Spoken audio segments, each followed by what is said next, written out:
Great, so we're gonna continue on with section 2.6 today. And then we're also going to finish.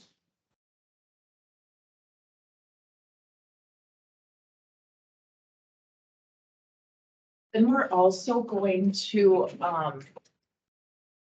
review a few things from section 2.5 at the end today. And then on tomorrow, we're gonna do a section. And then Thursday practice quiz, Friday quiz. And the quiz is just on sections 2.5 that we did Thursday, Friday, and then what we did this week. Okay. So again, yesterday what we did is we went over these top 4 here. Okay. Oh, no, sorry. We went over, if I go back here. We went over the horizontal translation, just moving something left or right. We did vertical where we move it up or down. We did where we reflected it over the x-axis and when we reflected it over the y-axis. And I think almost all the time when you do it over the y-axis, your line is going to be the same. Okay. And what we're going to do today then is we're going to do what's called a vertical stretch, vertical compression, horizontal compression, and horizontal stretch. And the really big thing for these is like looking at, is the X inside of the absolute value by itself and the 4 out front, or are the 4 and X both inside the absolute value? And then like here, another thing that's true with these, here it's going to be vertically stretched if your number is greater than 1, like 4 is greater than 1. But if what is in the problem is a fraction between 0 and 1, like 1/4, then it's going to be a vertical compression. So what you have to look for here is your 2 numbers.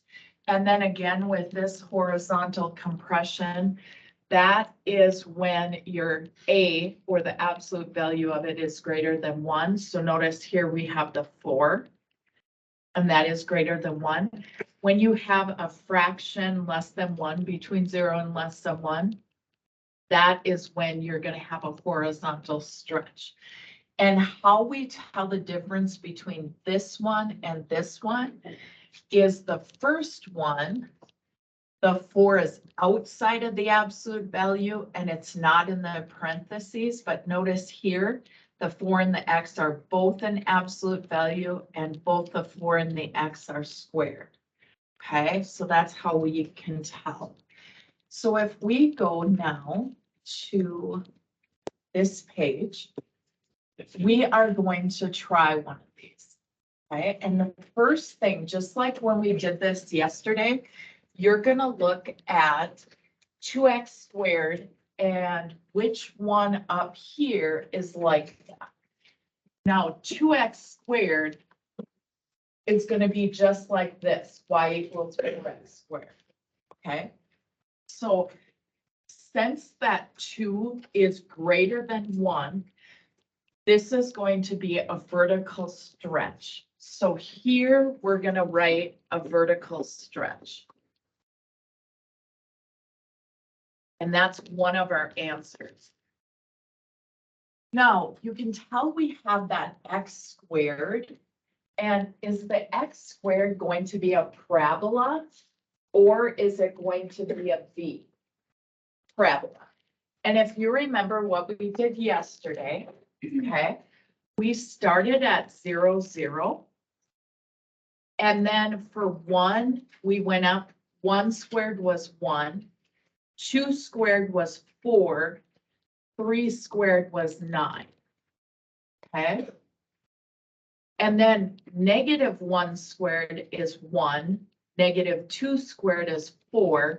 -3 squared is 9. And any beginning parabola, that is what it's going to look like. You could make the table if you want to, but you don't have to. So that is what's called your parent function. Okay, whenever you have x squared, you're going to graph this parabola. Now, yesterday, we were able to move this left and right, up and down, and we were able to reflect over the x-axis, and we didn't have to use a table. But today, when you have either vertical stretch or compression and horizontal stretch and compression, the only way you can really do those is using your table. So what you would have to do is down here, you'd say equals 2x squared. And then I would use -3, -2, -1, 0, 1, 2, 3. Okay, so what's going to happen here is we need to put in -3 in here and see what we get. Now, if you like to use a calculator for that, you certainly can. You would go 2 parentheses, -3 would go in for x, and you'd square it, okay? And you could do that on your calculator. You just have to make sure the -3 is in parentheses. But when I do this, when I square a -3, don't I get a +9 when you square a negative, right? And 9 times 2 is 18. Then, when I put a -2 in there and I square it, a -2 squared is a +4. 4 times 2 is 8. When I put a -1 in there and I square it, -1 squared is 1. 1 times 2 is 2. When I put 0 in there, 0 squared is 0. 0 times 2 is 0. When I put 1 in there, 1 squared is 1. 1 times 2 is 2. When I put 2 squared in there, 2 squared is 4. 4 times 2 is 8. When I put 3 in there, 3 squared is 9. 9 times 2 is 18. Now, if you ever put that in and your new figure is not a parabola, that probably means that you either didn't square it correctly. Because if you didn't, like if you thought -3 squared was -9, -9 times 2 is -18, you would not get a parabola. Okay, so if you don't get a parabola when you're done, you've done something wrong. So now we're going to go here and graph those points. Now -318 is off of our graph, but -2, 8 is right here. -1, 2 is right here. 0, 0 is here. 1, 2 is here. 2, 8 is here. And it should be a parabola, and it should be symmetrical on both sides. If it's not, then you punched something in wrong or did it in your head wrong. Okay. So again, when you get done here, you have to say what kind of translation is it? And then you have to have both of these correct. Okay. All right. So if we look at this one, again, you're always trying to figure out like which one on your cheat sheet does this look like? And notice it has a fraction less than 1. And both the fraction and the x are inside of the absolute value. So you need to go to the 1. It would look like this one right here. Ours is 1/3 x. Both of these are inside the absolute value. And 1/3 that they give us is between 0 and 1. So it's a fraction, you're going to use one of these two. If it's a number bigger than 1, you're going to use one of these two. So ours is a horizontal stretch. So we can write that here.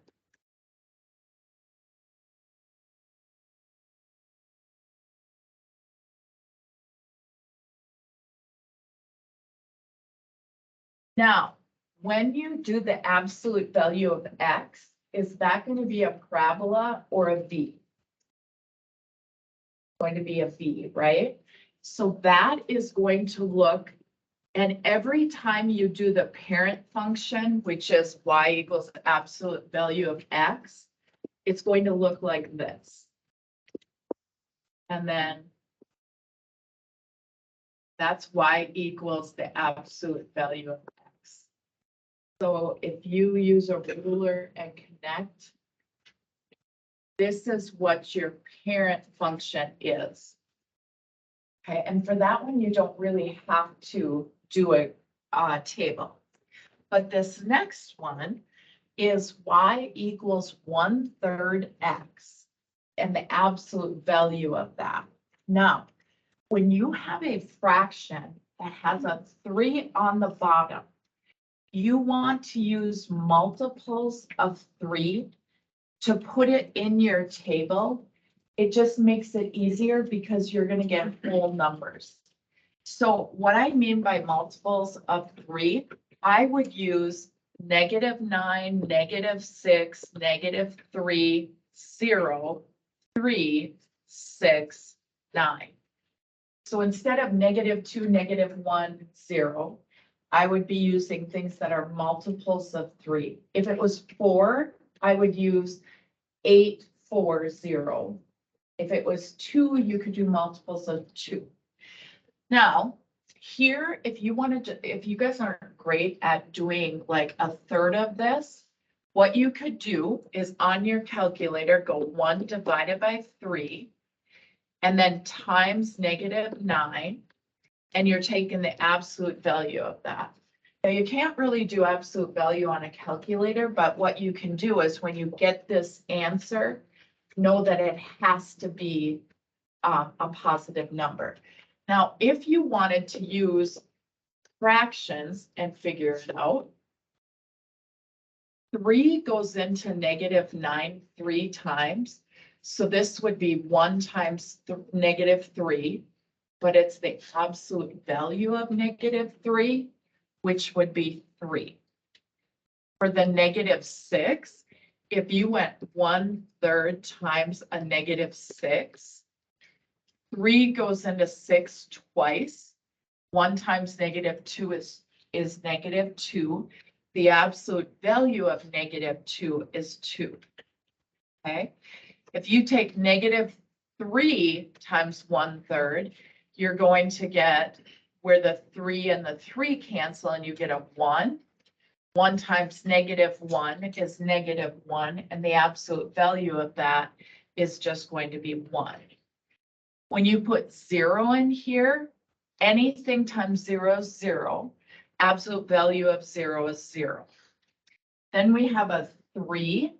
So if you take the absolute value of 1/3 times 3, the 3's cancel, and you get the absolute value of 1, which is 1.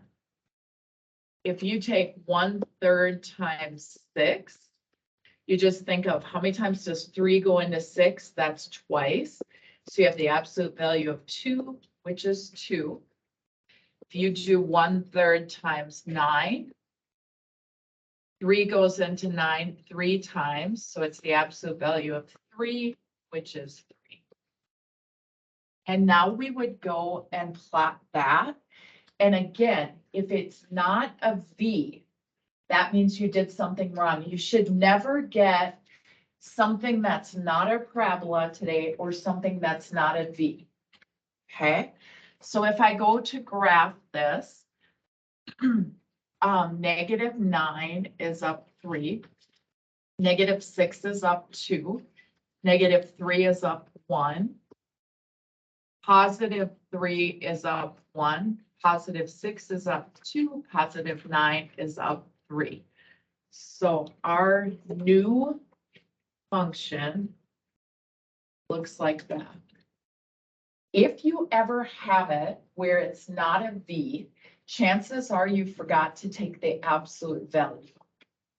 So never will you get a straight line if you do it correctly. Questions on that? Okay, so now let's look here. These are asking us to describe what's happening here. Okay?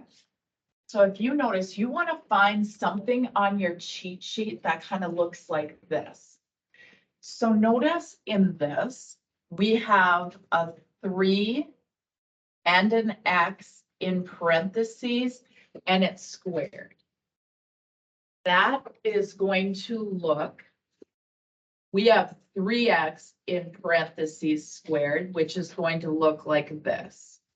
So what we would have to say is that this is a horizontal compression. That would be our answer. So these you're not graphing, you're just saying what's happening.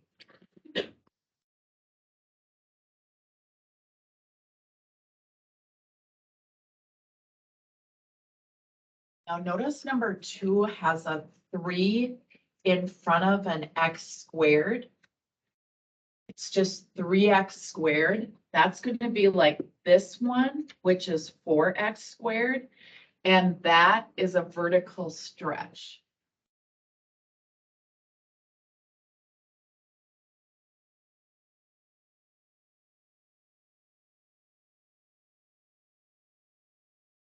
Now this one has 2 separate things. One is it has the absolute value of -X, and it has a half in front of the absolute value of something. So this has 2 things. One is this, the absolute value of -X, you're going to reflect across the y-axis. Okay.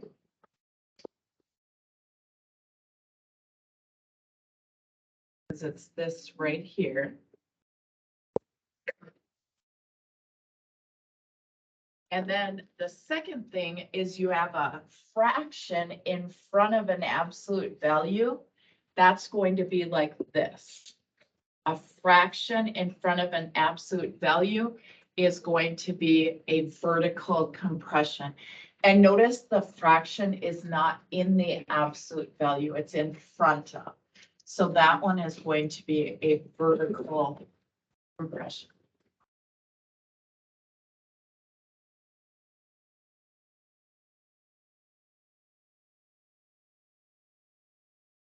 All right. So now what I did is I'm going to review 3 problems from section 2.5, and your homework today is going to be on what I just taught on 2.6, plus there will be a problem from each of these that is a review of 2.5. So if you remember this, when we did the piecewise functions, that was where we had 2 or 3 regions on our graph, and these -1 and 2 were what our boundaries were. So this I could put at -1, and this I could put at +2. So what happens here is I'm going to have one line here, one line in between these, and one line over here. Okay. Now, if you remember what we did is we took this and we made a table. So we put 3x plus 2. You have to start with that point. So we're going to do -1. And when we make that table, we want to try x's less than a -1. So I have -1, I could try -2, I could try -3. And that should be enough. Okay. So what I'm going to do is I'm going to take that -1 and put it in here. 3 times -1 is -3, plus 2 is -1. Then I have -2 to put in. 3 times -2 is -6, plus 2 is -4. Then I put -3 in. 3 times -3 is -9, plus 2 is -7. So that is going to help me with the graph on this side. Okay. So I have 1 point at -1, -1. And when you do that first point, if you remember, we had to worry about, is it an open circle or a closed circle? You notice they have just x's less than -1. So at this point, I'm going to have an open circle. Okay.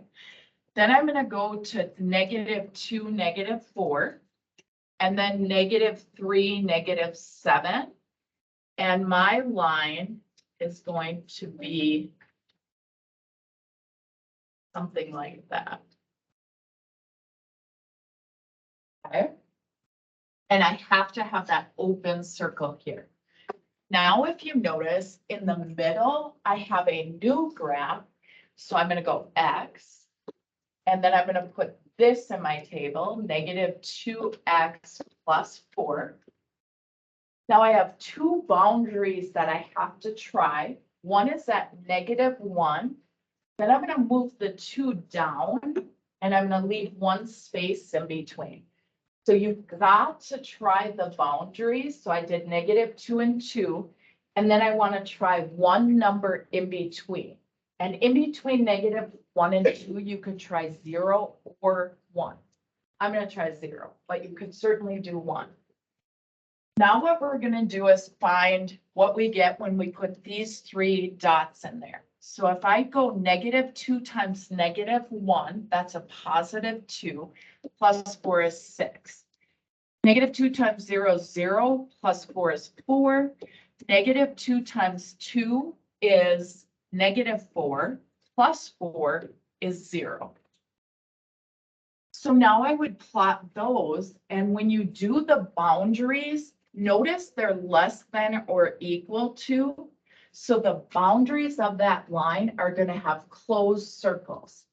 So at -1, 6, I'm going to have a closed circle. At 0, 4, I have a dot. And at 2, 0, I have a closed circle. So I draw that line. Okay. Then my last region over here is where it's just a whole number. So that's the line y equals -4. Whenever it's just a number, it's going to be a horizontal line. So for this region over here, we'd go to -4 and it would be straight across. But we also have to decide, should this be an open circle or a closed circle?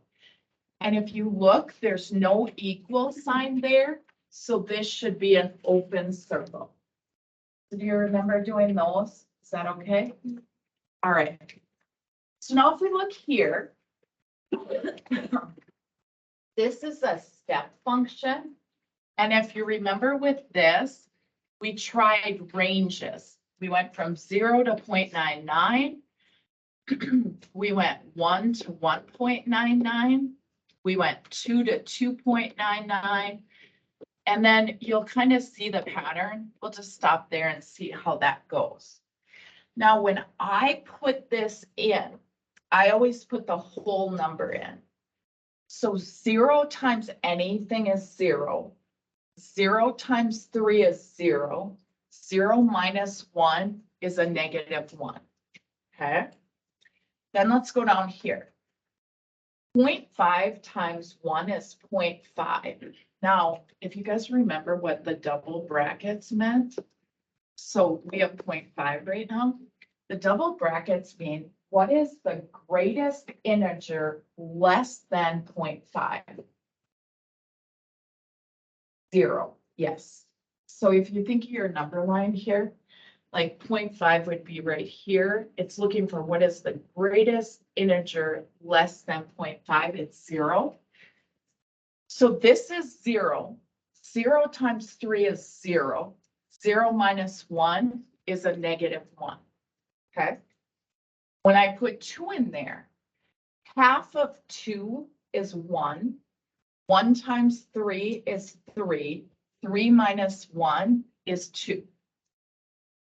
When I put 3 in there, 0.5 times 3 is 1.5. That's like what's half of 3. And if you did that double bracket for 1.5, so if this is 1.5, what is the greatest integer less than that? It is 1, right? So that we get 1. 1 times 3 is 3. 3 minus 1 is 2. Okay, so those are showing me what steps I need to do, and that should be enough where we can see it. Now, if you guys notice here, for 2 of our steps, we're at the same number. So from 0 to almost 2, we're at -1. What that means, from 0 to almost 2, we're at -1 here. If you remember what we did, we put a closed circle here and we put an open circle at 2 because that wasn't included. And that was one of our steps. Okay. Then from 2 to almost 4, we're at 2. So from 2 to almost 4, we're up at 2. So I have an open or a closed circle here, open circle here, line in between. That's my next stair. And if you remember, I said, if you just do half of the graph, that's okay. You don't have to extend it down here. So what you'd want to do is look at like how much up from one closed circle to the next closed. And you're going up 1, 2, 3 over 2. So then if I went 1, 2, 3 over 2, that would be my next step. And it's 2 over again, just like those were. If I go up 3 over 2, that would be my next step. Up 3 over 2, that would be my next step. Does that make sense? Everybody okay with that? Okay. Then, if we go to this last one, this is an absolute value. And this one, what you have to do is it's going to be a V whenever it's an absolute value. And I did notice as I was grading homework this weekend, like the ones that were supposed to be V's, a lot of people had straight lines. What that means is you're forgetting to take the absolute value. Now, I don't know if you guys remember this, but what we did is we took what was inside of the absolute value and we set it equal to 0 so that we could find the point where our V starts out. So if I do that, I'm going to add 4 and I get 2x equals 4, divide by 2, and x is 2. What that tells me is in my V, it's going to start at x equals 2. And then what we talked about is getting 2 numbers less than 2, and then pick like 3 and 4 that are bigger than 2. Okay. And then we're just going to go ahead and put them in here. Now, again, if you do this in your calculator, calculators won't type the absolute value that I'm aware of. And there might be a key on your graphing calculator, but I never use that. So if you put 0 in here, 2 times 0 is 0. Minus 4 is a -4. What is the absolute value of a -4? 4, right? And what's 4 plus 3? That is 7. Okay. Now I'm going to put 1 in there. 2 times 1 is 2. 2 minus 4 is a -2. Absolute value of a -2 is 2. 2 plus 3 is 5. If I put a 2 in there, 2 times 2 is 4. 4 minus 4 is 0. Absolute value of 0 is 0. 0 plus 3 is 3. 3 in there. 2 times 3 is 6. 6 minus 4 is 2. Absolute value of 2 is 2. 2 plus 3 is 5. I put 4 in there. 2 times 4 is 8. 8 minus 4 is 4. Absolute value of 4 is 4. 4 plus 3 is 7. So those are my points that I'm going to graph. And because it's an absolute value, it has to be a V. If it's not, you've done something wrong. So we're going to start at 0, 7. Then we're going to go to 1, 5. Then we're going to go to 2, 3. Then 3, 5. And then 4, 7. So my graph looks like that. Okay. So why we did this was to find what point I put in the middle. And then I picked 2 points less, 2 points bigger. So you guys are gonna have a worksheet today, and I do have a key made up for it.